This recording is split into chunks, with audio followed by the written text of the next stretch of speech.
উপবাস মানে কিন্তু না খেয়ে থাকা নয়। অনেকের ধারণা উপবাস মানে হচ্ছে না খেয়ে থাকা, কিন্তু না। উপবাস মানে হচ্ছে উপ অর্থ নিকটে, আর বাস অর্থ বসবাস করা। তাহলে আমরা কার নিকটে বসবাস করব?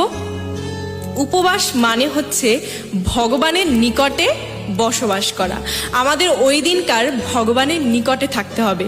তাহলে ভগবানের নিকটে কিভাবে থাকা যায়?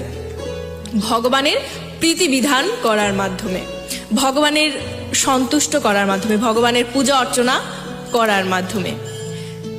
গীতা পাঠ, মালা জপ করা, পূজা করা, ভাগবত পাঠ করা, একাদশী মাহাত্ম্য শ্রবণ করা, এগুলোর মাধ্যমে আমরা ভগবানের প্রীতিবিধান করতে পারি।